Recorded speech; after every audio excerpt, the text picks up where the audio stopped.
அனைவருக்கும் வணக்கம். இன்றைக்கு இந்த பதிவில் முதல் கல் என்ற சிறுகதையை பற்றி பார்க்க போகிறோம். ஐப்பசி மாத அந்தி பொழுது வண்ண ஜாலங்கள் காட்ட வேண்டிய அந்தி சூரியன் மழை மேகங்களின் சிறையல். அதனால் நிழல் வெளிச்சம் மட்டுமே மிச்சம் பூமிக்கு. வளவராற்றின் வடக்கரையில் இன்று வடக்கே பார்த்த மருதனுக்கு திக்கென்றது. கண்ணு கெட்டிய தூரம் வரை பச்சை பசேல் என்று விரிந்து கிடந்த வயல்வெளிகள். அடற்பச்சையில் தீவு போல ஊர் குடியிருப்பு. மரங்களுக்கிடையில் வயல்வெளி எங்கும் நடவு முடிந்து ஒரு வாரம் 10 நாளான பச்சை பிடிக்க தொடங்கி இருந்த இளம் பயிர். வெளிர் பச்சையில் இப்பொழுதோ சற்று பொறுத்தோ நீருக்குள் மூழ்கிவிடும் ஆபத்தில் 4 நாள் அடைமொழியில் எல்லா வாய்க்கால்களும் பொங்க வழிந்து வரப்பு எது வயலெறி என்ற அடையாளம் தெரியாமல் அலையடித்துக் கொண்டிருந்தது. ஓட வழி தெரியாமல். போதும் வந்தாவிற்கு வானொலி வேறு அதிகாலையிலேயே அபாய அறிவிப்பு ஒன்றை வழங்கிவிட்டது. வங்கக்கடலில் உருவான தாழ்வழுத்த காற்று மண்டலம் ஒன்று நாகப்பட்டினத்திற்கு தென்கிழக்கே 500 கிலோமீட்டர் தூரத்தில் மையம் கொண்டுள்ளது. இது மேலும் மழை பெற்று மேற்கு வடமேற்காக நகரக்கூடும். இதன் விளைவாக அடுத்த 48 மணி நேரத்திற்கும் நாகப்பட்டினம், கடலூர் உள்ளிட்ட கடலோர பகுதிகளில் பலத்த அல்லது மிக பலத்த மழை பெய்யக்கூடும். ஐப்பசி கார்த்திகை மாதங்களில் கீழத்தஞ்சை மாவட்டக்காரர்களுக்கு இது வாடிக்கையான செய்திதான். ஆனால் கர்நாடகத்தின் ஒற்றுமையான பிடிவாதத்தால் காவிரியின் கடைமடைக்காரர்கள் குருவையை மறந்துவிட்டு சம்பாவிற்காது தண்ணீர் வராமலா போய்விடும் என்று நாட்டை விட்டு அது முற்றுகின்ற வரை மேட்டூர் இளவரத்தை அன்றாடம் பார்த்து பார்த்து பெருமூச்சு விட்டபோது மனம் பொறுக்காத மேகங்கள் ஈட்டிய கருணை பொழிவினால் முற்றிய நாற்றை பிடுங்கி அதன் பருவம் தப்பியதற்கு தாங்கும் வகையில் அதிக உரம் போட்டு நட்டு ஒரு வாரமே ஆன குழந்தை பயிர்கள்தான் இப்போது வயல் முழுவதும். எந்த மழையின் உதவியில் நட்டார்களோ அதே மழையின் அபரிமித அன்பினால் இப்போது பயிர் தெப்பலாடுகிறது. ஒரு நாள் மூழ்கினால் போதும், முழுவதும் அழுகிவிடும். மறுபடியும் புதிதாக நாற்றுவிட்டு புதிய சாகுபடிதான். அதற்கு யாரால் முடியும்? இதற்கே அங்கே வாங்கி இங்கே பிடுங்கி என்று ஏகப்பட்ட அல்லாட்டல்கள். மறுபடியும் என்றால் தரிசுதான், சோற்றுக்கு லாட்டரிதான். வேறு என்ன செய்யலாம் என்று மருதனுக்குள் 1000 யோசனைகள். கரைவழியே நடந்தான். உபரி தண்ணீர் வடிய வேண்டிய வாய்க்கால் மதகை எட்டி பார்த்தான். மதகின் கீழ்குமிழி மட்டுமல்ல, ஊரை சுற்றி வளைந்து ஓடிவரும் 3 மைல் நீள வடிவாய்க்கால் முழுவதுமே சுவர் வைத்து தடுத்ததை போல காடாய் மண்டி கிடந்த நெய்வேலி காட்டாமணக்கு செடிகளின் அசுரத்தனமான ஆக்கிரமிப்பு. பயிர்கள் மூழ்காமல் மொத்த கிராமமும் தப்பித்துக் கொள்ள வழி கண்டுபிடித்துவிட்ட சந்தோஷம் மருதனுக்கு. இந்த பேச்செடிகளை புடுங்கி எறிந்தால் போதும், ஒரே நாளில் உபரி நீர் முழுவதும் அடைந்துவிடும். சரி, இவ்வளவு நீளம் மண்டி கிடக்கும் செடிகளை அரித்து எறிவது லேசான காரியமா என்ன? இந்த மலைப்பிற்கும் ஒரு சில நிமிட யோசனைக்கு பிறகு வழி தெரிந்தது. உற்சாகமாக நடக்கத் தொடங்கினான். நடந்தவனின் பார்வை வடிகால் வளைவில் வலை போட்டபடி நின்று கொண்டிருந்த மாரிமுத்துவின் மீது பதிந்தது. நின்றான். இந்த சனியை முடிச்ச காட்டாமணக்கு செடியால தாண்டா தண்ணி வடிய மாட்டேங்குது என்றான் மருதன். மாறி இவனை திரும்பி பார்த்தான். யாரு இல்லைன்னா என்றான். அதிலோ நம்மூர் வடிமதகு இருக்கே, அது வெள்ளக்காரங்காலத்துல நம்மூருக்குன்னே ரொம்ப டெக்னிக்கா கட்டினது. கடலே திரண்டு வந்து உள்ள நுழைஞ்சாலும் அப்படியே முழுங்கிட்டு கம்முன்னு இருக்கும், தெரியுமில்ல என்றான் மருதன். யாரு இல்லைன்னா என்றான் மாறி. ஊர்க்காரங்க எல்லாரும் ஒன்றும் சேர்ந்தோன்னு வச்சுக்க, ஆளுக்கு ஒரு செடினா கூட ஒரே நாள்ல வாய்க்காலம் சுத்தமாயிடும், தண்ணியும் கடகடன்னு வழிஞ்சிடும் என்று மருதன் சொல்ல அவனை ஏற இறங்க பார்த்தான் மாறி. பார்த்ததோடு சரி. பிறகு வலையை வாய்க்காலுக்குள் இறக்குவதும் தடம் பார்த்து மேலே தூக்கி துள்ளும் கெண்டை மீன்களை அள்ளி பக்கத்தில் இருந்த மீன் கூடைக்குள் போடுவதுமாக காரியத்திலேயே கண்ணாயிருந்தான் மாறி. பொறுமை இழந்து போனான் மருதன். ஏண்டா மாறி, நான் சொன்னது உன்கிட்டதான். நீ சாஞ்சிட்டு இருக்க பனை மரத்துக்கிட்ட இல்லை என்றான். தெரியுது, ஏதாவது நடக்கிற காரியம் இருந்தா பதில் சொல்லலாம். நீயோ போகாத ஊருக்கு வழி கேட்கிற, நான் என்ன சொல்றது என்றான் மாறி. எதுடா நடக்காத காரியம் என்று மருதன் கேட்க, சரி சரி, எதுக்கு இப்படி கோவப்படுற? முதல்ல ஊரை ஒன்று கூட்டி காரியத்தை ஆரம்பி, மற்றதை நீயே தெரிஞ்சுக்குவ என்றான் மாறி. சே, நீ எல்லாம் ஒரு மனுஷன். முத உன்கிட்ட வந்து கேட்டான் பாரு, என்ன சொல்லணும்? கோபம் மாறாமல் கீழே இறங்கினான் மருதன். கணுக்கால் அளவு தண்ணீர் இருக்கும் நடைபாதை வரப்பு, இருபுறமும் மூழ்க இருக்கும் பயிர்கள், ஒரு வார மழையால் பருவை பெண்ணை போல் இடையிடையே பசுமை பூரித்து போயிருக்கும் கருவை மரங்கள், படித்து கட்டியிருந்த பழைய கைலி பனியன் மீதெல்லாம் சேரடிக்க சலக் புலக் என்று நடந்து கொண்டிருந்தான். வழியில் வீரன் கோவில் குளம், கரை நெடுக தண்ணீர் குவியலில் மினுக்கியபடி நிற்கும் தென்னைகள், இரவு வந்துவிட்டதா நினைத்து அவசரமாய் பூத்து சிரித்தபடி குளம் முழுக்க பூத்திருக்கும் செவ்வள்ளிகள், இவை எதுவும் மருதனின் மனதை தொடவில்லை. குளக்கரை மேட்டில் புல்லறுத்துக் கொண்டிருந்த முல்லையம்மா கிழவிதான் கண்ணில் பட்டாள். ஏ ஆத்தா, இந்த அடிச்சு ஊத்துற மழையில கூட புல்லறுக்க வந்துட்டியாக்கும்.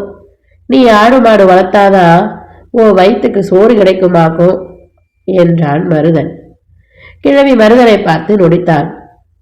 போடா போக்கத்தவனே, சோத்துக்கு வக்கில்லாம இல்லடா, கைய காலம் அடக்கிட்டு வீட்டுல முடங்கி கிடந்தா சோறு எப்படிடா வயிற்றுக்குள்ள இறங்கும் என்றாள் கிழவி. அடேங்கப்பா, கோபத்தை பாரு. சரி சரி, உன் வீட்டுக்காரர் எங்கேயா என்றான் மருதன். எதுக்கு? அதோ அந்த பூவரச மரத்தை அண்ணாந்து பாரு, ஆட்டுக்கு தழை உடைச்சிட்டு இருக்காரு என்றாள் கிழவி. கிழவிக்கு 70 வயதாயிருக்கும். அதைவிட 5 வயதாவது கூடுதலாக இருக்கும் கிழவனுக்கு. அவரோ நடுங்கும் சாரலில் பூவரச மரத்தின் உச்சாணி கொம்பில். மருதனின் மனதிற்குள் ஆச்சரியம் பூத்தது. கிழவன் காளியப்பன் தான் ஊரிலேயே பெரிய மிராசு, ஏராள நிலமீச்சு, வீடு வாசல், ஆள் மாகாணம் என்ற அமோக வாழ்க்கை. இதுவே இன்னொருவனாயிருந்தால் இந்நேரம் ஈசி சேரில் சாய்ந்தபடி வெற்றிலை குதப்பிக் கொண்டு ஊரக்கப்போடு பேசிக்கொண்டிருப்பான். கிழவனால் அப்படி முடியாது. பெரியப்பா என்று மருதன் கூப்பிட குரல் கேட்டு கோவணம் கட்டும் தலையில் முண்டாசுமாயிருந்த கிழவர் முகைத்தை மறைத்த பூவரச கிளைகளை ஒதுக்கி குனிந்து பார்த்தார். யாரது என்று கேட்க, நான் தான் மருத என்றான். என்னடா என்று கேட்க, வடக்கே இருக்க 8 ஊர் தண்ணியோ நம்மூர் வழியாதான் வடிஞ்சாகணும். மேற்கொண்டு மழை பெய்யணும்னு கூட அவசியம் இல்லை. ராத்திரிக்குள்ள எல்லா தண்ணியும் இங்கே வந்து இறங்கிடுச்சுன்னா அவ்வளவுதான். இப்பவே எல்லா பயிரும் தொகையாடுது. எல்லாமே அப்புறம் தண்ணிக்குள்ளதான் என்றான் மருதன். வாஸ்தவந்தான். அதுக்கு என்ன பண்ண சொல்ற? என்ன பாவம் செஞ்சோமோ, இந்த ஊர்ல வந்து பிறந்து தொலைச்சிட்டோம், அனுபவிக்க வேண்டியதுதான் என்றான் கிழவன். பாவ புண்ணியெல்லாம் அப்புறம் பேசிக்கலாம் பெரியப்பா.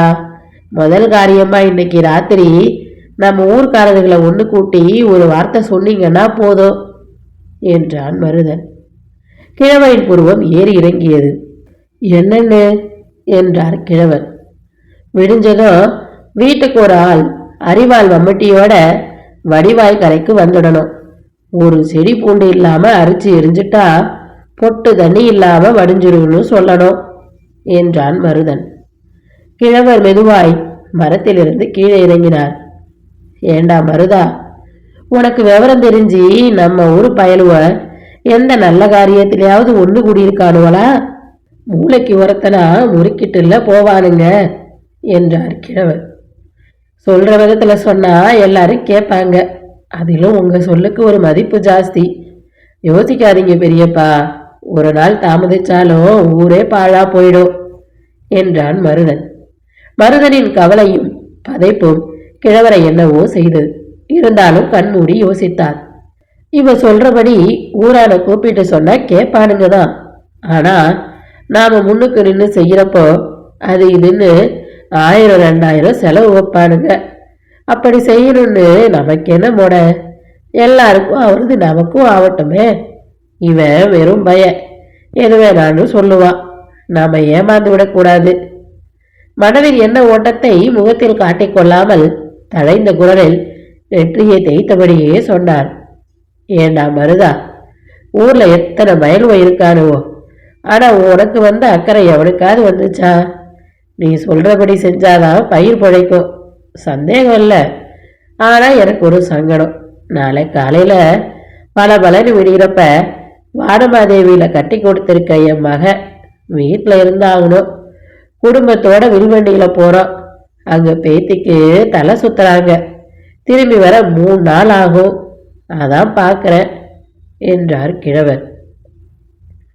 கிழவரின் சாதுரிய மருதனுக்கு புரிந்துவிட்டது. மனது கசந்து வந்தது. பரவாயில்ல பெரியப்பா, நீங்க போயிட்டு வாங்க என்று திரும்பி பார்க்காமல் நடக்கத் தொடங்கினார். ஊர் எல்லையை மிதித்த போது எதிரில் வந்து கொண்டிருந்த பிரேம்குமாரை பார்த்ததும் சரேல் என்று உற்சாகம் கொப்பளித்தது மருதனுக்கு. பிரேம்குமார் கிராமத்தின் முதல் பட்டதாரி. நாகூர் பிச்சை என்று அப்பா அம்மா வைத்த பெயரை பிரேம்குமார் என்று மாற்றி வைத்துக் கொண்டு மன்றம் அது இதுவென்று என்னென்னவோ சதா சர்வகாலமும் செய்து கொண்டிருப்பவன். நாம நினைக்கிற காரியத்துக்கு இவன் தான் பொருத்தமானவன் என்று முகமலர பிரேம்குமாரை வழிமறித்தான். என்னென்ன என்று சிரித்தபடியே பிரேம்குமார் கேட்டான். கடகடவென்று எல்லாவற்றையும் சொல்லி முடித்தான் மருதன். ஆனால் அவன் எதிர்பார்த்தபடி பிரேமிடமிருந்து சட்டென்று எந்த பதிலும் வரவில்லை. சிறிது நேரம் யோசிப்புக்கு பின் மருதனை ஏறிட்டான். மருதன, நீங்க சொல்ற வேலையை செய்யறதுக்குன்னே பிடபிள்யூடின்னு கவர்மெண்ட்ல ஒரு டிபார்ட்மெண்ட் இருக்கு. நாளை காலையில அவங்கள பார்த்து ஒரு பெட்டிஷன் கொடுத்தீங்கன்னா செஞ்சுட்டு போறாங்க. மருதனின் முகம் சிரித்து போய்விட்டது. நானே கூட நாளைக்கு இன்ஜினியரா பார்க்கலாம். ஆனா எனக்கு ஒரு 2-3 நாளைக்கு மூச்சு விட முடியாத வேலை. எங்க தலைவருக்கு பிறந்த நாள், அதுக்கு அன்னதானம் ரத்த தானம்னு நிறைய வேலை. உங்களுக்கே தெரியும், அவரோட ரசிகர் மன்றத்துக்கு நான் தான் தலைவர்னு. பிறந்த நாள் விழா முடிஞ்சதும் நீங்க சொல்ற மாதிரி ஏதாவது செய்வோம். வரட்டுமான? எனக்காக எல்லாரும் காத்துட்டு இருக்காங்க என்றான் பிரேம்குமார். மருதனின் பதிலை எதிர்பாராக்காமல் அவன் போய்கொண்டிருந்தான். இதற்கு பிறகும் மருதனால் சும்மா இருக்க முடியவில்லை. ஒருத்தர் பாக்கி இல்லாமல் ஊர்க்காரர்களிடம் சொல்லி சொல்லி புலம்பினான்.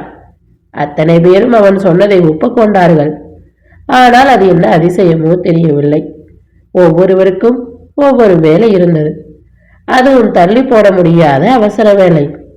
மனமும் உடம்பும் சோர்ந்து போய் வீடு திரும்பிய மருதனை அள்ளி பதட்டமாய் எதிர்கொண்டாள். என்னது, ஏன் என்னமோ மாதிரி இருக்கீங்க மாமா? உடம்பு கிடம்பு சரியில்லையா என்றான். அவனது கழுத்து முகமெல்லாம் தொட்டு பார்த்தான். உடம்புக்கு ஒண்ணு இல்லை, மனசுலதான் ஏதோ. நொடி பொழுதில் புரிந்து கொண்ட அள்ளி உள்ளே ஓடினான். அப்போதுதான் வடித்த சுடுகஞ்சியில் 2 கல் உப்பை போட்டு கலக்கி எடுத்துக்கொண்டு வந்தான். இத குடி, சூடா இருக்கும். குடித்தான். இதமாக இருந்தது. பிறகு அவள் கேட்காமலேயே எல்லாவற்றையும் சொல்லிவிட்டு கன்னத்தில் கை வைத்தபடி உட்கார்ந்து விட்டான். அவனை பார்த்து அவளுக்கு சிரிப்பதா அழுவதா என்றே தெரியவில்லை. ஏமாமா, தெரியாமத்தான் கேட்கிற.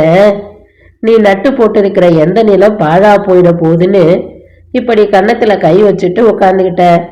இந்த ஊர்ல இருக்க மொத்தம் 60 வேலி நிலத்துல நமக்குன்னு ஒரு சக்கரை நிலம் கூட இல்லை. எந்த நிலம் எப்படி போட நமக்கு என்ன? நமக்குன்னு சொந்தம் கொண்டாட நம்ம கையும் காலம்தான். இந்த ஊர் இல்லைன்னா இன்னொரு ஊரு. வேலைய பாப்பியா என்று ஆவேசமாய் கொட்டி முழக்கி விட்டு உள்ளே போனான். விக்கித்து போய் உட்கார்ந்திருந்த மருதனின் முன்னே சோற்று தட்டையும் தண்ணீரையும் வைத்தாள். தட்டிலிருந்து கிளம்பி சுடுசோற்றின் வாசம், காரமான மொச்சைக்கொட்டை குழம்பின் நெடி, அவித்த முட்டையின் மனம் எதுவும் அவன் உணரவில்லை. எந்திரமாய் சாப்பிட்டான். ஊமையாய் படுத்து விட்டான். இரவு முழுவதும் அவனால் தூங்க முடியவில்லை. நீரில் தத்தளித்துக் கொண்டிருந்த நெல் பயிர் அத்தனையும் என்னை காப்பாத்து, என்னை காப்பாத்து என்று அவனை பார்த்து கெஞ்சிக் கொண்டிருந்தன. பொழுது புலரும் தருணம். புருஷனை தொட கை நீட்டியவள் அவன் இல்லாமல் திடுக்கிட்டு எழுந்தாள். எங்கே போனாரு என்று யோசித்தவளுக்கு ஒருவேளை அங்கு போயிருப்பாரோ என்று பொறி தட்டியது. முடியை அள்ளி சொருகிக் கொண்டு வடிவாய்க்காலை நோக்கி வேக வேகமாக நடக்கத் தொடங்கினாள். அள்ளியின் கணக்கு தப்பவில்லை. தழும்புகிற வடிவாய்க்காலில் ஜில்லென்ற இடுப்பளவு தண்ணீரில் தன்னந்தனியே நின்றபடி மண்டி கிடந்த காட்டாமணக்கு செடிகளை சரக் சரக்கென்று அறுத்து மேலே எரிந்து கொண்டிருந்தான் மருதன். அப்படியே திகைத்து போய் நின்று விட்டாள் அள்ளி. அவளை அறியாமலே புடவையை வரைந்து கட்டிக்கொண்டு வாய்க்காலுக்குள் இறங்கிவிட்டாள். நீ சொல்றது நிஜம்தான் மாமா. ஊரு நல்லா இருந்தாதான் நாமளும் நல்லா இருக்கலாம். அதுக்காக இவ்வளவு நீளமான வாய்க்காலை நீயும் நானும் மட்டுமே சுத்தம் பண்ணிட முடியுமா?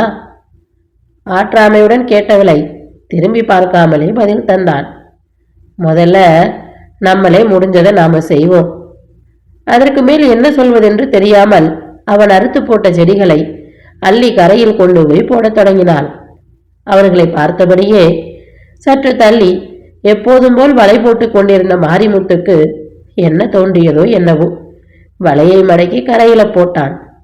நாசமா போற செடிங்க, தரையிலையும் மண்டுது, தண்ணீரையும் மண்டுது.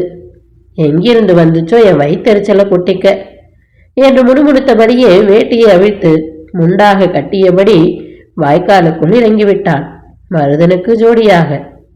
நேற்று மருதனிடம் சொல்லிவிட்டதாலோ என்னவோ வடிவாய்க்கால் ரோட்டில் வில்வண்டியின் புறம் உட்கார்ந்தபடி மகள் வீட்டிற்கு போய்க் கொண்டிருந்த கிழவர் காளியப்பனின் பார்வை எதேச்சையாக வாய்க்காலுக்குள் சென்றபோது திடுக்கிட்டு போனான். மருதன், அள்ளி, மாரி மூவரும் மும்மரமாய் செடிகளை அறுத்தபடி இருந்தனர். அன்னிச்சையாய் வண்டியிலிருந்து குதித்து விட்டார் பெரியவர். நொடி நேர யோசனைக்கு பிறகு, வண்டிய வீட்டுக்கு திருப்பி போடா, எனக்கு இங்க கொஞ்சம் வேலை இருக்கு என்றபடி வேட்டி சட்டையை கரையில் அவிழ்த்து போட்டுவிட்டு துண்டை இடுப்பில் கட்டிக்கொண்டு அவரும் வாய்க்காலுக்குள் இறங்கிவிட்டார். இந்த செய்தி வண்டிக்காரன் மூலம் ஊருக்குள் பரவியது. டீக்கடை, மாரியம்மன் கோவிலடி என்று வெட்டிக்கதை பேசுபவர்கள் காதில் விழுந்தன. உறுத்தல் தாங்காமல் ஊர்க்காரர்கள் ஒவ்வொருத்தவராய் தயங்கி தயங்கி முன்னும் பின்னுமாய் வடிவாய்க்கால் நோக்கி நடக்கத் தொடங்கினர். இத்துடன் இந்த கதை நிறைவடைந்தது. அடுத்து வரும் பதிவில் மற்றும் ஒரு நல்ல கதையுடன் சந்திப்போம். நன்றி, வணக்கம்.